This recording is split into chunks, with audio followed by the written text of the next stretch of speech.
Hello friends, നമസ്കാരം. നമ്മളുടെ Kerala T V സീരിയലിലേക്ക് എല്ലാവർക്കും സ്വാഗതം.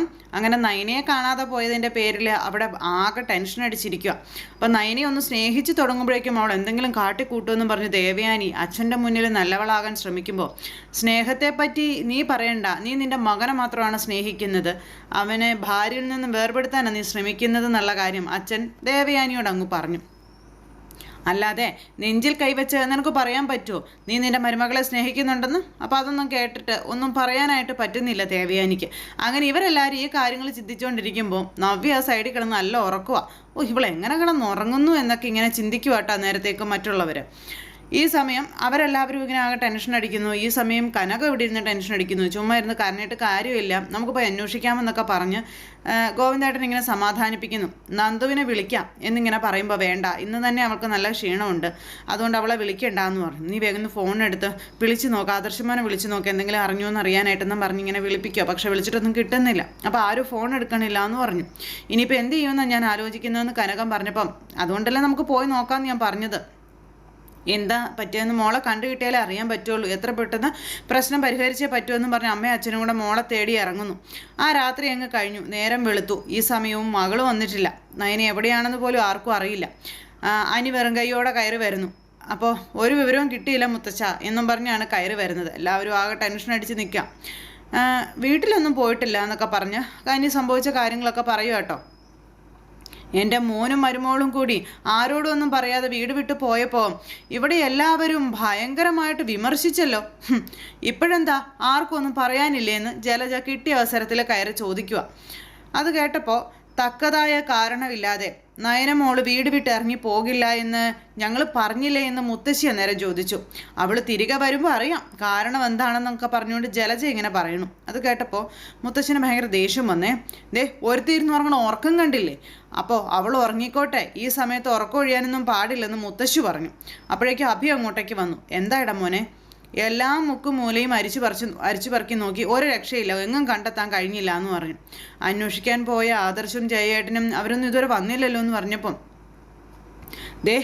എന്തോ ഒരു പ്രശ്നം നടന്നിട്ടുണ്ട്, അത്രമേൽ പ്രശ്നമില്ലെങ്കിൽ എൻ്റെ നയനമോൾ ഇങ്ങനെ ചെയ്യില്ലെന്ന് എനിക്കറിയാമെന്നും മുത്തശ്ശൻ പറഞ്ഞു.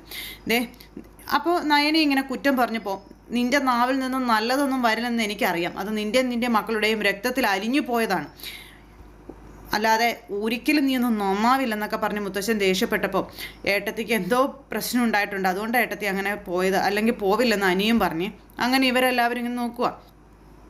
അവൾ മടങ്ങി വന്നില്ലെങ്കിൽ അവൾ ഈ പോയതിനെക്കുറിച്ചുള്ള നാണക്കേട് അത് അച്ഛനാണെന്ന് ദേവയാനി പറഞ്ഞു. അത് കേട്ട് അദ്ദേഹം തല കുമ്പിട്ടിരിക്കാം. അനന്തപുരി തറവാട്ടിൽ ഇതൊക്കെ ആദ്യത്തെ സംഭവങ്ങളല്ലേ എന്നും നമ്മുടെ ദേവയാനി ഇങ്ങനെ ചോദിക്കുന്നു. അപ്പോഴേക്കും എന്നും പറഞ്ഞുകൊണ്ട് അവിടെ നിന്ന് അഭി അങ്ങ് കയറിപ്പോണു. ഇവർക്ക് ഏതായാലും സന്തോഷമായി. പിന്നാലെ ജലജയും പോയി. ജലജ പോയിട്ട് അഭി എടാ എന്തെങ്കിലും വിവരം കിട്ടിയത് അവൾ ഇതോടെ ആർക്കെങ്കിലും ഒപ്പം പോയാൽ മതിയായിരുന്നല്ലേടാ എന്നൊക്കെ പറഞ്ഞു. അത് കഴിഞ്ഞാലുണ്ടല്ലോ ആ കിടന്നുറങ്ങുന്നവളെ സാവകാശം നമുക്ക് വെളിയിൽ ചാടിക്കാൻ പറ്റും എന്ന് അമ്മ മകനോട് പറയണം. മകൻ അന്നേരം ഭയങ്കര പ്ലാൻ ഒരുക്കി ഇങ്ങനെ അവിടെ നിൽക്കുക. നീ ഒരു കാരണവശാലും നോക്കരുത് കേട്ടോ എന്നൊക്കെ പറഞ്ഞു. ആദർശും അച്ഛനും കൂടി അന്വേഷണം ഇങ്ങനെ തുടർന്നുകൊണ്ടേയിരിക്കുന്നു. വീട്ടിൽ ഇവരെല്ലാവരും ഇങ്ങനെ ടെൻഷനായിട്ടിരിക്കുന്നു.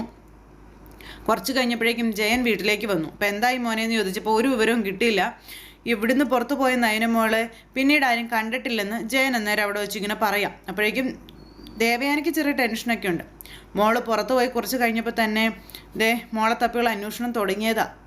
എല്ലായിടത്തും പോയി നോക്കി, എവിടെയും മോളെ കാണാനില്ല എന്ന് പറഞ്ഞു. അപ്പോൾ അവളോട് വീട്ടിൽ അറിയിച്ചായിരുന്നു എന്ന് ദേവയാനിയോട് ചോദിച്ചപ്പം ഇടയ്ക്ക് അനി നയനയുടെ അച്ഛനോടും അമ്മയോടും വിവരം പറഞ്ഞായിരുന്നു. നശിച്ച കൂട്ടങ്ങൾ വന്നു കഴിഞ്ഞാലേ ഇനി നമ്മളെന്തെങ്കിലും ചെയ്തു എന്ന് പറഞ്ഞു കളയുമെന്ന് പറഞ്ഞുകൊണ്ട് ജലജ. അപ്പോൾ ജലജേ നീ എന്തിനാ ഈ നശിച്ച കൂട്ടരെന്നൊക്കെ പറയുന്നത്? അത്തരത്തിലുള്ള വാക്കുകൾ ഈ വീട്ടിൽ വേണ്ടെന്ന് ഞാൻ നിന്നോട് പറഞ്ഞിട്ടില്ലേ എന്ന് ചോദിച്ചു അച്ഛൻ. അറിയാതെ പറഞ്ഞു പോയതാ അച്ഛൻ. പറഞ്ഞത് പറയരുതെന്ന് പറഞ്ഞ കാര്യങ്ങൾ പറയുന്നതിന് നിന്നെ ഞാൻ എന്നും പറഞ്ഞുകൊണ്ട് മുത്തശ്ശൻ ദേഷ്യപ്പെട്ടു.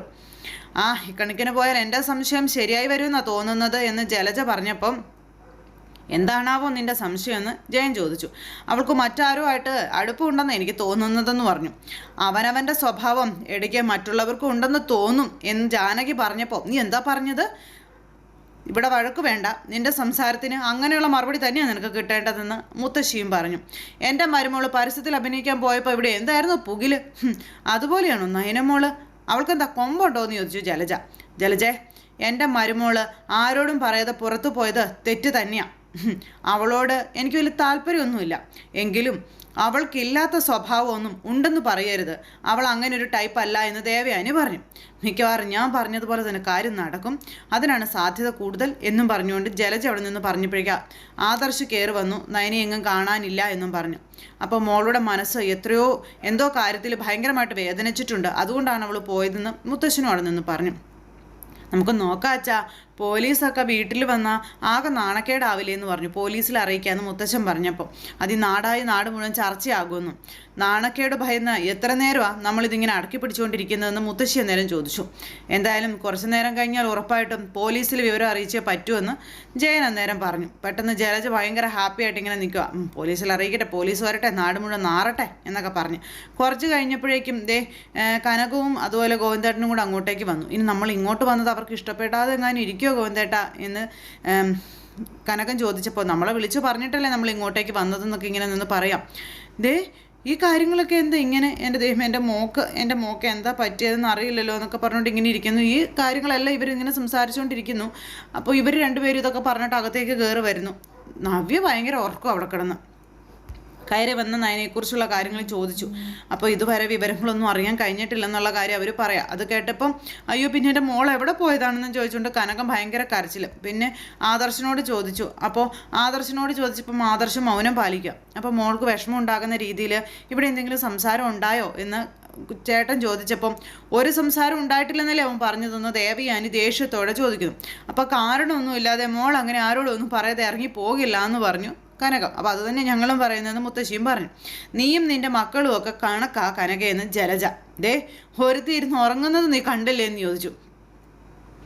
സ്വന്തം അനിയത്തിയെ കാണാതായിരിക്കുന്നത്, അതിൻ്റെ ഒരു കൂസൽ പോലും അവക്കില്ലെന്നൊക്കെ പറഞ്ഞപ്പോഴേക്കും ചെന്ന് കനക അവളെ കുത്തി എഴുന്നേൽപ്പിച്ചു. എഴുന്നേക്കടി എന്നും പറഞ്ഞുകൊണ്ട്, നിന്റെ അനുജത്തി അടി കാണാതെ പോയിരിക്കുന്നത്, നിനക്ക് എന്തെങ്കിലും ഒരു കൂസലുണ്ടോടി എന്ന് ചോദിച്ചപ്പോൾ എനിക്ക് വയ്യാത്തതല്ലേ അമ്മയെന്ന് ചോദിക്കുകയാണ് മകള്. എന്തെങ്കിലും സഹിക്കാൻ വയ്യാതെ വന്നു കഴിഞ്ഞാൽ മോളെ അങ്ങ് കൊണ്ടുവിടണമെന്ന് ഞാൻ പറഞ്ഞതല്ലേ ആദർശ മോനെന്ന് ചോദിച്ചപ്പോൾ അയ്യോ അതിനിവിടെ ഒന്നും സംഭവിച്ചില്ലല്ലോ അച്ഛാ എന്ന് ആദർശ് പറയണു. അവളെ വേദനിപ്പിക്കുന്ന രീതിയിൽ ഇവിടെ ആരും സംസാരിച്ചിട്ടില്ല, പിന്നെ എന്തിനാ അവൾ ഇറങ്ങി പുറപ്പെട്ടത് എന്ന് അറിയില്ലെന്ന് ആദർശ് പറഞ്ഞു. അത് കേട്ടപ്പം ഞങ്ങൾ ഇവിടുന്ന് പോകുന്ന സമയത്ത് മഹാലക്ഷ്മിയെ പോലെ നിൽക്കുമായിരുന്നു എൻ്റെ മോളിവിടെ, പിന്നെ എൻ്റെ മോൾക്ക് എന്താ പറ്റിയെന്നൊക്കെ ചോദിച്ച് ഇങ്ങനെ ഭയങ്കര കരച്ചിലാണ് കനകം. അഹങ്കാരത്തിന് കയ്യും കാലും വെച്ച് നടക്കുന്ന കുറേ എണ്ണത്തിനെയാണ് നീ പ്രസവിച്ചത്, അതിൻ്റെ ഭവിഷ്യത്തപ്പിയെ കാണുന്നതെന്നൊക്കെ പറഞ്ഞു. അപ്പം ഞങ്ങൾക്ക് ചില സംശയങ്ങളൊക്കെ ഉണ്ടെന്ന് മുത്തശ്ശൻ പറഞ്ഞു. പിന്നെ ഒരു കാര്യം ഞാൻ പറഞ്ഞേക്കാം, എനിക്ക് ചില സംശയങ്ങളുണ്ട്, ആ സംശയങ്ങൾ നിന്റെ നേർക്ക് വരാതെ നീ നോക്കിക്കോളാൻ ജലജയോട് പറഞ്ഞു. ജലജയോട് ആണുങ്ങളെല്ലാം ഈ രാത്രി മുഴുവൻ ഉറക്കം കളഞ്ഞ് അന്വേഷിച്ച് നടക്കുമായിരുന്നു, എല്ലാവരും ഇപ്പം ഇങ്ങ് വന്നതേ ഉള്ളൂ എന്നൊക്കെ ജലജ നേരം പറയാം. ഇത് എത്രാമത്തെ തവണയാണ് ആദർശ് നിങ്ങൾക്കും അവൾക്കും വേണ്ടി ഉറക്കമൊഴിഞ്ഞ് കഷ്ടപ്പെടുന്നത് എന്നറിയാവോ എന്ന് ദേവയാനി ചോദിച്ചു. അതുമാത്രമാണോ സകല വാടക ഗുണ്ടകളുമായിട്ട് തല്ലുണ്ടാക്കിയിട്ടില്ലേ എന്ന് ചോദിച്ചു. എന്നിട്ടാണ് ഈ കണ്ണി ചോരയില്ലാതെ ഓരോന്ന് പറയുന്നതെന്നൊക്കെ പറഞ്ഞ് ജലജ അവിടെ കിടന്ന് കയസറ കയറുക. ഇവിടെ ആരോ അവളെ പിടിച്ച് വിഴുങ്ങിയെന്നാണ് പറയുന്നതെന്നൊക്കെ പറഞ്ഞപ്പം അല്ല നവ്യയെ തട്ടിക്കൊണ്ടുപോയ ഗുണ്ടകളായിരിക്കും ഇതിൻ്റെ പിന്നിൽ എന്ന് അഭി എന്നേരം ചോദിക്കുന്നു. അപ്പോഴേക്കും ഇങ്ങനെ നോക്കുവാട്ടോ എല്ലാവരും അങ്ങോട്ടും ഇങ്ങോട്ടും, ഇതിനകത്ത് ശരിയായിരിക്കുമെന്ന്. ഒരുത്തൻ നവ്യയെ കല്യാണം കഴിക്കാനല്ലേ തട്ടിക്കൊണ്ടു പോയത്, ഇനിയിപ്പോൾ അനിയത്തിയെ അവൻ കല്യാണം കഴിക്കാൻ തീരുമാനിച്ചോ എന്നൊക്കെ ഇങ്ങനെ ദേവയാനി ചോദിച്ചു. ഒന്നും പറയാൻ പറ്റത്തില്ല ഏട്ടത്തി, ഇവളുമാരുടെ കാര്യമല്ലേ ചോദിച്ചു. അപ്പോൾ ഇവരുടെ ബന്ധുക്കാരല്ലേ എല്ലാം എന്നൊക്കെ പറഞ്ഞ് ഈ ജലജ ഇവരെ കുറ്റപ്പെടുത്തുമ്പം ഞങ്ങൾക്ക് ഗുണ്ടകളുമായിട്ട് അങ്ങനെ ബന്ധമൊന്നുമില്ല, ഞങ്ങൾ സാധാരണ ഒരു കുടുംബക്കാരാണെന്നൊക്കെ പറഞ്ഞ് അവർ നിൽക്കുമ്പോൾ കനകം പറഞ്ഞു ഞങ്ങളുടെ മോള് ആരെയും മനഃപൂർവ്വം ദ്രോഹിക്കാറില്ല, അങ്ങനെ അവൾ ചിന്തിക്ക് പോലും ഇല്ല എന്ന് പറഞ്ഞു. അവൾ വീട് വിട്ടി പോയതാണോ, അഭി പറഞ്ഞതുപോലെ ആരെങ്കിലും തട്ടിക്കൊണ്ട് പോയതാണോ എന്നൊക്കെ ആർക്കറിയാവുന്ന ജലജ. അവൾ വന്നാലേ ഇതൊക്കെ മനസ്സിലാക്കാനും പറ്റുള്ളെന്ന്, ഇനി വരുമോ എന്നൊക്കെ കണ്ടറിയണമെന്നൊക്കെ പറഞ്ഞുകൊണ്ട് ജലജ ഇങ്ങനെ പറഞ്ഞപ്പോൾ കനക അവളെ ദഹിപ്പിച്ചൊരു നോട്ടം നോക്കി. കനകയും ഗോവിന്ദനും ഇരിക്കുക, ഉടനെ എന്തെങ്കിലും വിവരം കിട്ടാതിരിക്കില്ല എന്ന് മുത്തശ്ശിയും പറഞ്ഞു കേട്ടോ. ഒരു രാത്രി കഴിഞ്ഞില്ലേ അമ്മേ, എൻ്റെ മോളിപ്പോൾ എവിടെയാണെന്ന് പോലും അറിയത്തില്ലല്ലോ എന്ന് പറയുകയും ചെയ്തു കനകം. എന്നിട്ട് വാ വിട്ട് കരഞ്ഞുകൊണ്ടിരിക്കുക.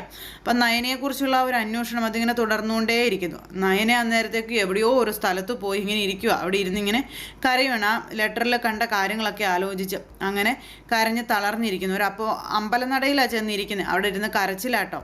മുത്തശ്ശനും മുത്തശ്ശിയും ഒക്കെ ഇങ്ങനെ അവിടെ നിന്ന് ഇങ്ങനെ ടെൻഷൻ അടിച്ചുകൊണ്ടിരിക്കുന്നു. അപ്പം മുത്തശ്ശിയുടെ അടുത്തേക്ക് മുത്തശ്ശൻ ചെന്നു, നയനമോൾക്ക് എന്തോ ഒരു പ്രശ്നം ഉണ്ടായിട്ടുണ്ട്, അതുകൊണ്ടാണ് നയനമോൾ പോയത്, അല്ലെങ്കിൽ ഒരിക്കലും നയനമോൾ അങ്ങനെയൊന്നും ചെയ്യില്ല, ഇതൊക്കെ പറഞ്ഞു. ഇനി നമ്മളൊക്കെ സംശയിക്കുന്നത് പോലെ പുറത്തിറങ്ങിയപ്പോൾ ഗുണ്ടകൾ വല്ലതും തട്ടിക്കൊണ്ടു പോയതായിരിക്കോ എന്നൊക്കെ മുത്തശ്ശി ചോദിച്ചു. അങ്ങനെയെങ്കിൽ CCTVയിൽ അത് കാണേണ്ടതല്ലേ? മോള് ഗേറ്റ് കടന്ന് പോകുന്നത് ക്യാമറയിൽ പകർന്നിട്ടുണ്ട്, ഒറ്റയ്ക്ക് തന്നെയാണ് പോയിരിക്കുന്നത് എന്നുള്ള കാര്യമൊക്കെ പറഞ്ഞു. നയനമോൾക്ക് എന്തോ വിഷമം ഉണ്ടായിട്ടുണ്ട്, അപ്പോൾ ഗോവിന്ദനും കനകയും പോലും അറിയാതെ അവൾ പോകണമെങ്കിൽ എന്തോ ഒരു വലിയ കാര്യം സംഭവിച്ചിട്ടുണ്ട് തുടങ്ങിയ രീതിയിൽ മുത്തശ്ശനും മുത്തശ്ശിയൊക്കെ പറയാം. ഈ സമയം വീണ്ടും നമ്മുടെ നയനിയെ കാണിക്കുന്നത്. നയനി ഇങ്ങനെ അമ്പലനടയിൽ തന്നെ ഇരുന്ന് കരയുന്നു. അപ്പോൾ ഒരു തിരുമേനി അങ്ങോട്ടേക്ക് വന്നു. അപ്പോൾ എന്താ മോളെ ഇവിടെ ഇരിക്കുന്നത് എന്ന് ചോദിച്ചു. ഇന്നലെ രാത്രി മുതൽ ഞാൻ ഇവിടെ ഉണ്ടെന്ന് പറഞ്ഞു. ഇന്നലെ രാത്രി മുതലോ? എന്തു പറ്റി മോളെ, എന്താ പ്രശ്നമെന്ന് ചോദിച്ചു. അപ്പോൾ വേറെ അങ്ങോട്ടും പോവാനില്ലായിരുന്നു, അതുകൊണ്ടാണ് ഇവിടെ വന്നത് എന്നും പറഞ്ഞ് നയനക്കാരാണോ. അപ്പോൾ തിരുമേനി ഇന്ന് കേൾക്കുക. ഭാഗ്യത്തിന് സാമൂഹ്യ വിരുദ്ധരുടെ ഇന്നും കണ്ണിൽ പെട്ടില്ല. അപ്പോൾ എന്താ മോൾക്ക് പറ്റുമെന്നാ തിരുമേനി ചോദിച്ചു. അനന്തപുരി പോലൊരു വലിയ തറവാട്ടിലെ മരുമകൾ രാത്രി ഇവിടെ വന്നിരിക്കുന്നത് ശരിയാണോ എന്നൊക്കെ ചോദിച്ചപ്പം അനന്തപുരിയിൽ നിന്നല്ല, ഒരു തറവാട്ടിലെ മരുമക്കൾ ഇങ്ങനെ വന്നിരിക്കുന്നത് ശരിയല്ല എന്ന് നയന തിരുമേനിയോട് പറയുക. പക്ഷേ അങ്ങനെ വന്നിരിക്കേണ്ട ഒരു സാഹചര്യം ഉണ്ടായാൽ എന്ത് ചെയ്യാൻ പറ്റും എന്ന് ചോദിക്കണം. രാത്രി മറ്റെവിടെ പോയിരുന്നാലും എനിക്ക് ആശ്വാസം കിട്ടില്ല എന്ന് തോന്നി. ഇവിടെ പ്രാർത്ഥനയോടെ ഇരുന്നപ്പോൾ ഞാൻ ഇവിടെ ഇരുന്ന് ഉറങ്ങിപ്പോയി. പിന്നെ ഇവിടെ ഞാനും ദേവിയും മാത്രമേ ഉണ്ടായിരുന്നുള്ളൂ എന്നൊക്കെ നയന പറയാം. എന്നിട്ടും എന്താ പറ്റിയതെന്ന് മോള് പറഞ്ഞില്ലല്ലോ. പറ്റാനുള്ളതൊക്കെ പറ്റിയെന്ന്. ഇനി അമ്പലത്തിലെ ജോലിയും ചെയ്ത് അമ്പലത്തിലെ പടച്ചോറൊക്കെ കഴിച്ച് ഞാനിവിടെ കഴിഞ്ഞോളാമെന്ന് പറയാം. ക്ഷേത്ര കമ്മിറ്റി അംഗീകരിക്കുകയാണെങ്കിൽ അങ്ങനെ ഞാൻ ചെയ്തോളാമെന്ന് പറഞ്ഞു. എൻ്റെ വീട്ടുകാരെയോ ഭർത്താവിൻ്റെ വീട്ടുകാരെയോ ശല്യം ചെയ്യാൻ എനിക്ക് താല്പര്യമില്ലെന്നൊക്കെ പറഞ്ഞു. അപ്പോൾ കടുത്ത നിരാശയിലാണല്ലോ മോള് സംസാരിക്കുന്നത്. ദൈവത്തെ അറിയുന്ന മോള് ഇങ്ങനെയൊക്കെ പറയണമെങ്കിൽ അത്രത്തോളം വലിയ സങ്കടം ഉണ്ടായെന്ന് വേണം കരുതാനെന്ന തിരുമേനി. അങ്ങനെ സങ്കടപ്പെടുത്തുന്ന ആൾക്കാർ അറിയുന്നില്ല നാളെ അവർക്ക് അതിനേക്കാൾ വലിയ കടമകൾ കടക്കേണ്ടി വരുമെന്നുള്ള കാര്യം, അവർക്ക് അതോർത്ത് കരയേണ്ടി വരുമെന്നുള്ളതെന്നൊക്കെ പറഞ്ഞ് ഇങ്ങനെ തിരുമേനി അവിടെ നിന്ന് പറഞ്ഞപ്പോൾ നയന ഇങ്ങനെ അതിനെപ്പറ്റി ആലോചിച്ച് വിഷമിച്ച് നിൽക്കുന്നിടത്ത് ഇന്നത്തെ കഥ അവസാനിച്ചു. അപ്പോൾ എല്ലാവരും കാത്തിരുന്ന് കാണണം കേട്ടോ. എല്ലാവർക്കും നല്ലൊരു ദിവസം ആശംസിക്കുകയാണ്. എല്ലാവർക്കും നന്ദി.